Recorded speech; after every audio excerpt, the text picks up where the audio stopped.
because these verses are in the 3rd chapter.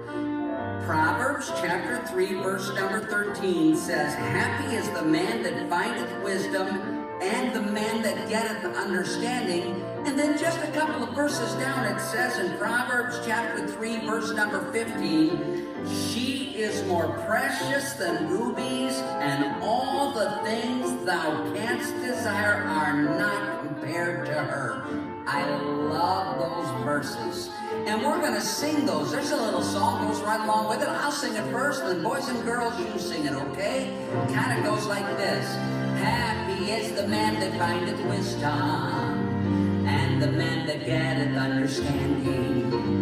Happy is the man that findeth wisdom, and the man that getteth understanding. She is more precious than rubies, and all the things thou canst desire are not compared to her. Length of days is in her right hand, and in her left hand riches and honor. Happy is the man that findeth wisdom, and the man that getteth understanding.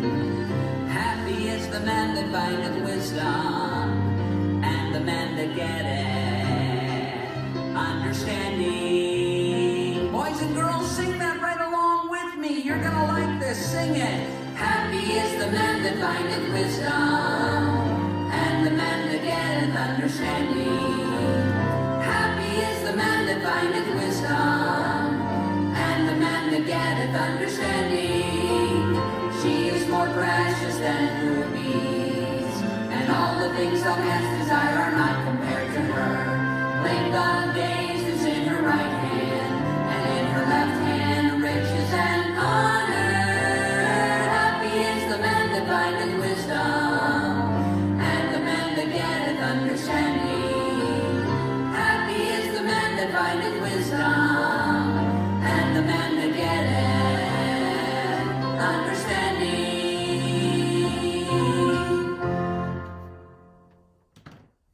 Hi, I'm Jackson, and I'm here today to tell you the story of one of my favorite Bible heroes who defeated a great army with his very small army. Let's go visit Gideon. Hello there. Why are you here today? Hi, I'm Jackson, and I've heard about you in my Sunday school class, and I wanted to visit you. I came to find out your story because I know it is very exciting. My story is very exciting, but it did not start off too exciting. My people, the Israelites, were being attacked constantly by a group of people called the Midianites. Joshua had led us into the promised land, and we had built homes and farms and were very prosperous. But after Joshua's death, we had no spiritual leader, and the nation turned away from God. Yes, I visited Joshua a while back ago, and I heard his story about all the victories he had when he went into the promised land. So what happened? Why didn't the people still believe in God? Why did the nation turn away from God? Well, that is a good question. I believe it all started when we did not drive out all the nations from our land. We started to look at the other nations' gods, and sadly, our people started to worship their gods. But isn't the first commandment of God, "Thou shalt have no other gods before me"? Why would they break that commandment? Well, they did break that commandment and many others, and God got tired of our sin and rebellion against him. So he allowed these nations like the Midianites to come and attack us. The Midianites had attacked us and overtaken us for 7 years, and they would take our food and we became very poor. Well, why couldn't you just fight against the Midianites and defend yourself and your land? I would be really mad if someone came and stole my food every year. My brother stole some cookies from me, and I've been mad at him ever since.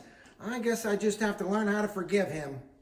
It started one day as I was threshing some wheat and trying to hide from the Midianites, that the angel of the Lord appeared unto me and called me a mighty man of valor. I could not believe he was talking to me because I did not feel like a brave man. In fact, I was afraid and asked him why the Lord had forsaken us. You met the angel of the Lord? Wow, that must have been pretty cool. Did he have big wings and was he playing a harp? No, he actually looked like a regular man. He delivered a message to me that the Lord was going to protect us from the Midianites and save us from their oppression, and I would lead them.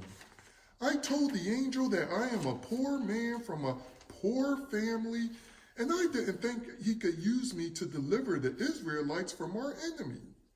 You know, it's funny how God always takes people that we wouldn't expect him to choose. Maybe I could do something for God because I'm just a poor little kid too. In fact, my mom tells me we don't have two nickels to rub together. I'm not really sure what that means, but I hope God can use me someday.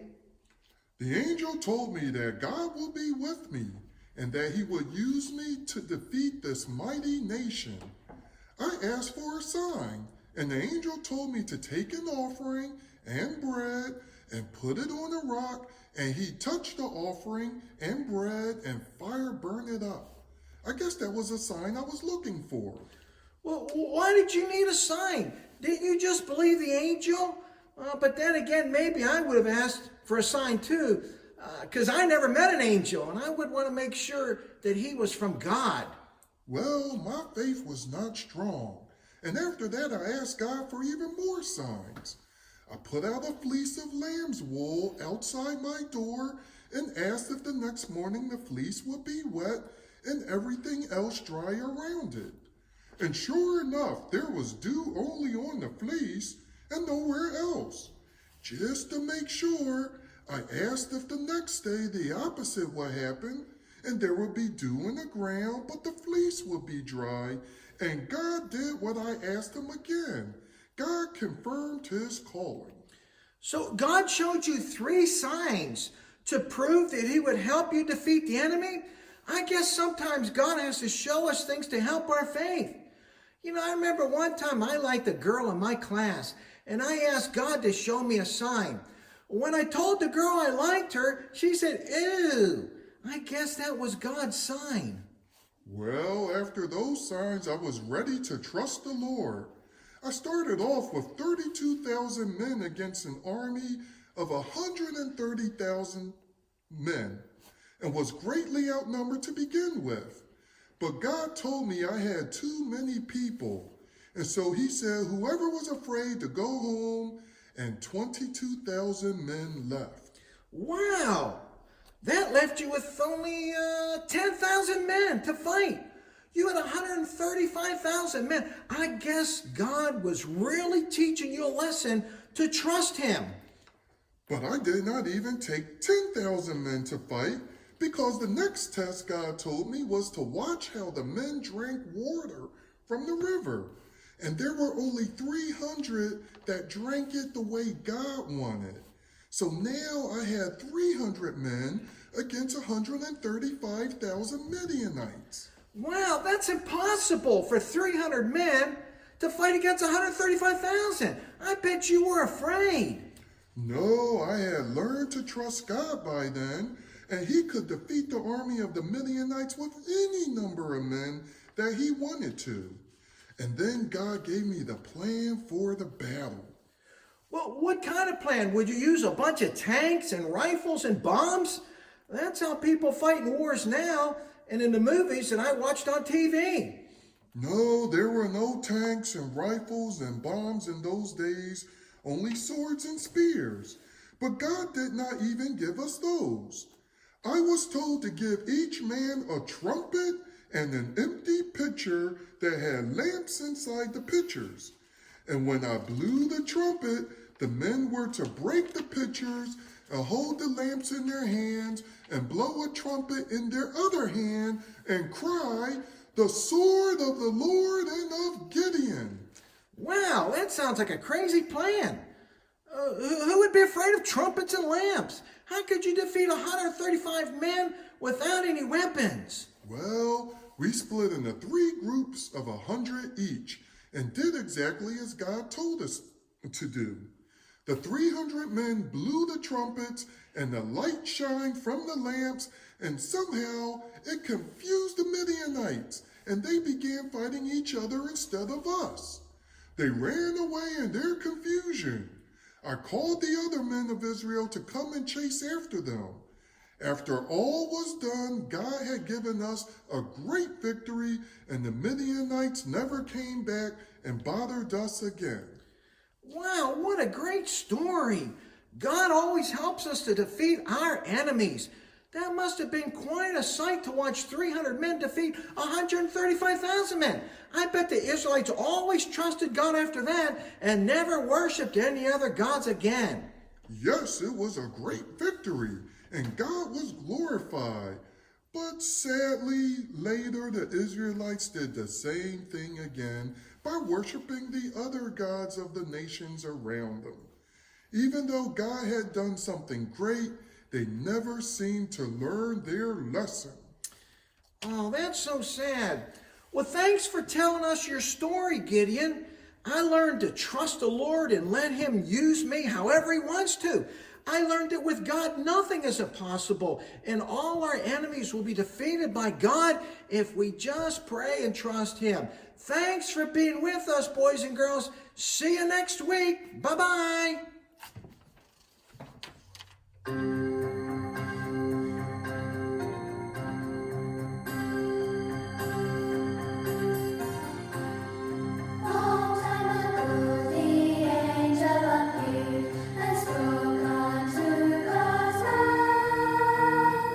Listen, valiant Gideon, you shall conquer Midian. Here is my battle plan. Gideon, Gideon, marching off to fight. Butcher in his left hand, trumpet in his right. Though it may seem foolish not to trust in the sword, Gideon was no fool, for he trusted in the Lord. Gideon said to God, O Lord, who am I to face this mighty foe? Look at whom thou speakest, Lord, I am the weakest. Surely I cannot go. Gideon, Gideon, marching off to fight.